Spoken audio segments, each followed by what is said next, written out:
It was a quiet Friday evening in March 1987 when the Thompson family was last seen alive in their suburban Dayton, Ohio home. The streets were calm, streetlights casting long shadows on neatly lined houses. But inside the Thompson residence, something had gone terribly wrong. Neighbors reported hearing nothing unusual at first, until a loud crash followed by a terrified scream shattered the stillness. When authorities arrived, the front door was locked from the inside, windows intact, and no signs of forced entry.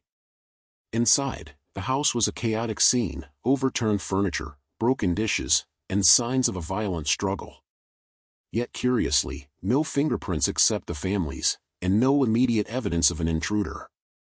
The FBI was called in as local police quickly realized the case was far beyond ordinary.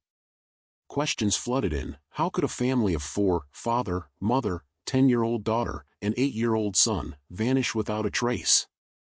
Was the killer someone they knew? And why had no alarms been triggered, no neighbors seen anyone suspicious? A cryptic note was found in the father's study, partially hidden under scattered papers. It was brief, nearly illegible, yet ominous: "They will watch, and no one will help." Investigators began to suspect that the crime was meticulously planned, leaving few traces and countless questions. By the end of that night, the Thompson family's fate remained a terrifying mystery. For the FBI, this case would become a labyrinth of red herrings, hidden motives, and chilling discoveries that promised to keep the city on edge for decades. By dawn on Saturday, the Thompson house had become a hive of activity. Local police and FBI agents worked side by side, combing every inch of the home for clues. The front door remained locked from the inside, windows untouched, and yet the family had vanished without a trace. It was as if they had simply disappeared into thin air. The investigators started by interviewing neighbors. Some reported seeing a strange car parked down the street the night before, a black sedan with tinted windows that no one recognized. Others mentioned a man loitering near the Thompson home days prior, asking odd questions about the family's routines. Each testimony added another layer of confusion, as none led directly to the family's whereabouts. Inside the house, forensic teams meticulously documented the chaos. Overturned chairs, broken glass, and personal belongings scattered across the living room hinted at a struggle, but there were no fingerprints other than the family's. Agents discovered a faint set of shoe prints near the back door, partially smudged, the pattern unusual, possibly custom-made footwear. Meanwhile, FBI analysts began reviewing the father's phone records and bank activity. Strange withdrawals had been made in small amounts, almost as if someone was testing limits. And the cryptic note found under scattered papers in the father's study hinted at an external presence. Someone had been watching the family closely, perhaps for weeks. By the evening, investigators compiled a timeline. The family was last seen alive at 9:15 p.m., neighbors reported the crash and scream around 10:05 p.m., and by 11 p.m., the house was found empty. The puzzle grew deeper. No calls were made from the home, no alarms, no signs of a getaway. Whoever was responsible had planned meticulously, leaving investigators with more questions than answers.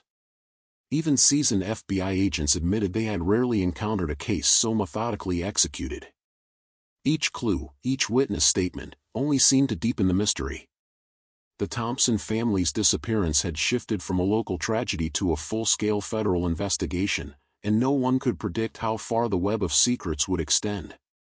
By Monday morning, the FBI had begun tracing everyone connected to the Thompson family. Friends, colleagues, even distant relatives were questioned, each interview revealing small, sometimes contradictory details. One neighbor remembered seeing a man in a dark hoodie near the driveway a week prior, but he disappeared before anyone could approach him. Another recalled hearing strange phone conversations from the father's office late at night, hushed tones and pauses that suggested secrecy. The investigators started compiling a list of potential suspects. There were co-workers at the father's company who had argued with him about money, a neighbor who had repeatedly complained about noise, and even a distant relative who had expressed resentment over a recent inheritance. Each lead had to be meticulously verified. The FBI ran background checks, financial audits, and cross-referenced phone records. Inside the Thompson home, forensic experts discovered subtle signs that someone had tampered with electronics. Phone lines showed slight alterations, and the family's home security system had been temporarily disabled, not enough to trigger suspicion, but enough for a skilled intruder to act. The patterns suggested premeditation, not a random act of violence. Adding to the mystery, investigators uncovered an anonymous letter left at the police station days earlier, referencing the Thompson family by name and claiming knowledge of their fate. Its cryptic language hinted at a person both close and unknown, someone who could manipulate circumstances without leaving an obvious trace. Every piece of evidence added tension. The more the FBI uncovered, the less straightforward the case became. Who was watching the family? Why had the killer chosen this particular night? And most importantly, were the family still alive, or had they vanished forever? By the end of the week, the Thompson family case had grown into a full-blown investigation, drawing national attention. Analysts warned that every new clue could either bring them closer to the truth or plunge the case further into the shadows. For the investigators, the haunting question lingered: had they underestimated the cunning of the person behind it all? By the second week, the FBI's forensic team had combed through every inch of the Thompson residence, and the evidence began to form a more complex picture. Fingerprints were almost entirely absent, except for the family's, but subtle clues suggested a methodical perpetrator. Dust patterns on the floors hinted at someone moving carefully, avoiding cameras and obvious detection. Analysts focused on digital traces. The father's work computer revealed recent emails with unusual encryption, exchanged with an unknown recipient. The messages were brief, cryptic, and vanished after being read. Could they be a warning? Or perhaps a silent threat? Meanwhile, the mother's diary, hidden in a locked drawer, contained entries about feeling watched, noticing unfamiliar cars parked nearby, and even sensing someone had accessed their home while they were out. Forensic psychologists began constructing a profile. The perpetrator was likely meticulous, patient, and familiar with the family's routines. Not a random intruder, but someone calculating each move with precision. The investigation's complexity increased as agents tried to match behavioral patterns to potential suspects. Then came another chilling discovery: a single photograph found in the backyard garden, partially buried under leaves. It showed the family together, smiling, but with a shadowy figure barely visible behind the father. Its authenticity was confirmed by the FBI lab, and the revelation sent shivers down the spines of everyone involved. Someone had been watching them for weeks, silently plotting. By the end of the week, tension in the local community was palpable. Every passerby, every visitor to the neighborhood became a potential suspect. The Thompson family's disappearance was no longer just a mysterious crime, it had become a psychological labyrinth. Each new piece of evidence raised more questions than it answered. Who could manipulate events so flawlessly, and what was the ultimate goal of this sinister plan? As the investigation entered its third week, the FBI began narrowing down a list of potential suspects. They focused on individuals with access to the Thompson family, either personally or professionally. Co-workers of the father with grudges over money disputes, neighbors who had voiced resentment, and distant relatives with past disagreements were all interrogated. Yet, every interview seemed to deepen the mystery rather than solve it. Analysts considered multiple scenarios. Could the perpetrator have been someone outside the family's immediate circle? Or was it someone close, using familiarity to bypass security? Each scenario required careful cross-referencing of alibis, phone records, and financial activity. One detail stood out: a local handyman, who had worked in the Thompson house weeks prior, had an inconsistent timeline for the night of the disappearance. His statements conflicted with neighbor reports, and subtle inconsistencies in his stories raised red flags. Meanwhile, forensic experts analyzed the subtle traces left in the home. Dust displacement patterns, minor scratches on locks, and anomalies in security footage suggested planned entry points. Whoever had taken the family had done so with meticulous preparation, leaving investigators with fragments of evidence pointing in multiple directions. Adding tension, a neighbor discovered a small, unmarked envelope near the sidewalk. Inside was a series of numbers and letters, seemingly random, but FBI cryptographers identified them as coordinates near the city outskirts. Could this be a clue to the family's location? Or a trap laid by the perpetrator to mislead authorities? By the end of this week, the investigation had evolved into a complex puzzle of alibis, motives, and cryptic clues. Every lead had the potential to bring the FBI closer to the truth, or further into confusion. The question loomed larger with each passing day: was the family still alive, or had they vanished forever into the mind of a meticulous killer? By the fourth week, the FBI had deployed specialized teams to comb neighborhoods, examine nearby properties, and trace every potential lead connected to the Thompson family. The city was tense. Residents watched agents moving in and out of homes, their eyes filled with worry and curiosity. In one operation, forensic teams analyzed trash bins, abandoned garages, and vehicles linked to persons of interest. They discovered small, overlooked clues: a fragment of clothing matching the daughter's favorite shirt, a faint smear of mud on a suspicious car, and subtle signs of tampering with household locks. Each discovery intensified the mystery. Someone had planned the family's disappearance with precision, but why? Meanwhile, the cryptic coordinates from the envelope discovered last week led agents to an abandoned warehouse on the city outskirts. Inside, traces suggested someone had been living temporarily, but the space was empty. Analysts found a wall scrawled with symbols, dates, and fragmented messages, potentially revealing a timeline of the perpetrator's movements. But no concrete link to the family could be established, yet. The psychological profile of the suspect grew sharper. Investigators believed they were dealing with a manipulative, patient, and possibly obsessive individual. The perpetrator had anticipated law enforcement moves and left behind just enough to taunt investigators, but not enough to reveal the truth. As the week closed, tensions mounted. Each clue suggested the family might still be alive, but hidden, controlled, and unseen. The city, gripped by fear, waited for answers that remained frustratingly elusive. The haunting question persisted: how could one person orchestrate such a meticulous disappearance without leaving a trace? By the fifth week, the FBI had begun connecting the dots. Small details that seemed insignificant at first now formed a pattern.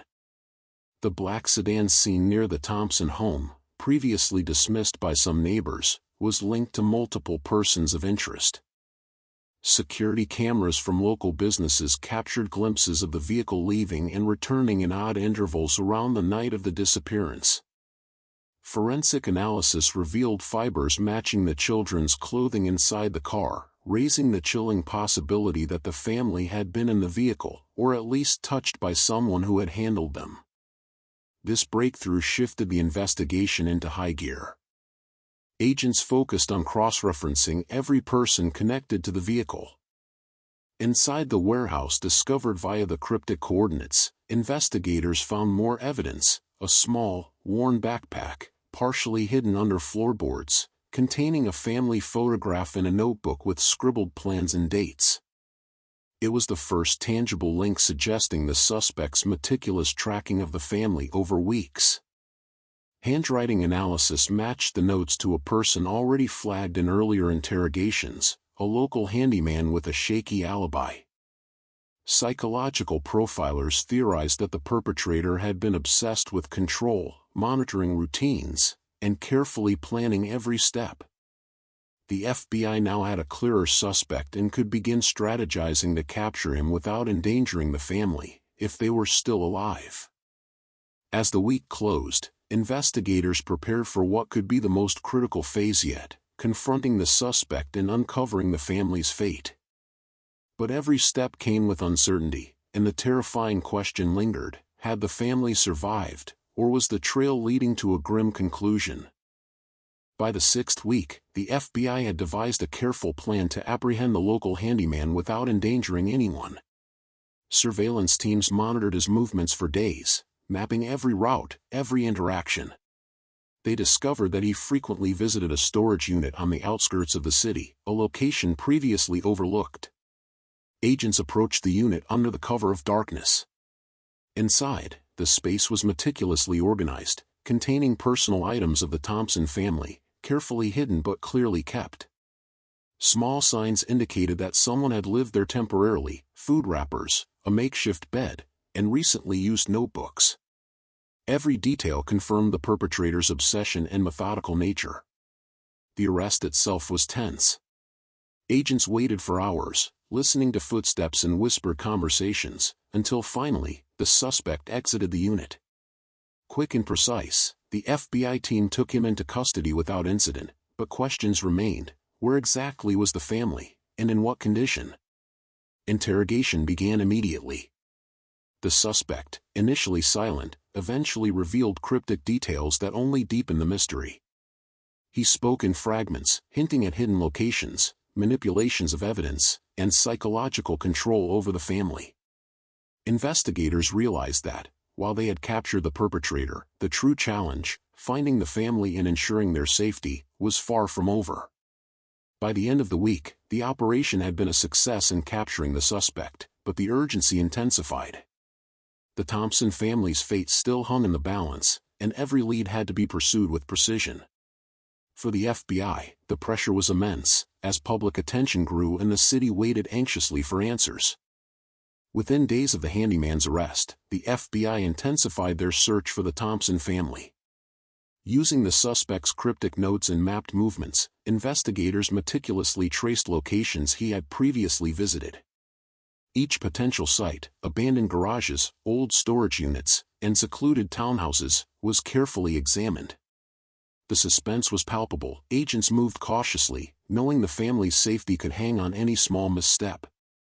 Finally, in a shadowed apartment on the city outskirts, signs of life emerged. The father and mother were there, visibly exhausted and traumatized, accompanied by their children. They had endured days of fear, careful monitoring, and constant movement to avoid detection. The moment agents stepped inside, relief mixed with tension. While they were safe, the fear in their eyes told a story of psychological captivity. Forensic psychologists and agents conducted careful interviews, piecing together a timeline of the family's ordeal. They revealed how the perpetrator had manipulated every routine, creating fear and compliance through subtle control. Nights of hiding, whispered commands, and forced secrecy had shaped the family's experience. Yet, fragments of hope had persisted. A small act of defiance, a whispered plan, or a misstep by the suspect had allowed the FBI to locate them. Outside, the city buzzed with anticipation and anxiety. Neighbors who had watched agents move about for weeks now learned that the family was found, safe but shaken. News crews arrived, capturing the emotional reunion, while the FBI worked behind the scenes to secure evidence and prevent any lingering threat. The recovered evidence, hidden notebooks, personal items, and fragments of clothing, painted a chilling picture of meticulous obsession. Analysts reconstructed how the family had been observed, manipulated, and moved across multiple locations. The sense of relief was tempered by awe at the perpetrator's planning and precision. By the end of this chapter, while the Thompson family had survived, lingering questions remained. How had the suspect managed to evade detection for so long? Were there others involved? Could such an intricate crime happen again? For investigators and the community, the answers were slowly emerging, but the impact of those terrifying days would not be forgotten. With the Thompson family finally safe, the FBI focused on closing every remaining thread of the investigation. Detailed interrogations of the handyman revealed the full extent of his planning. He had been obsessed with control, meticulously studying the family's routines, exploiting minor vulnerabilities, and isolating them from any chance of escape. Every clue, from the cryptic notes to the hidden storage units, was part of a chillingly precise plan. The perpetrator faced trial, with overwhelming evidence from the FBI's months-long investigation. The photographs, notebooks, fiber samples, and eyewitness testimonies created a clear picture of premeditation, leaving no doubt about his guilt. For the community, the case became a sobering reminder of how danger could lurk close to home, and how vigilance and swift investigative work could save lives. Psychological debriefs with the Thompson family provided further closure. They recounted the fear, the constant surveillance, and the subtle manipulations that had kept them captive. Yet, they also described moments of hope and resilience that had carried them through. Support from neighbors, law enforcement, and the FBI helped them begin the slow process of recovery. By the end of the investigation, every question had an answer. The family's disappearance was deliberate, the perpetrator was identified and brought to justice, and the city could finally breathe again. The Thompson case became a benchmark in FBI protocols for handling meticulously planned abductions, teaching lessons about human observation, patience, and the importance of collaboration in solving complex crimes. For the viewers, the story concludes with closure and understanding, a terrifying ordeal solved through determination and skill, leaving no lingering doubts. Justice was served, the family reunited, and the lessons learned would resonate for decades to come.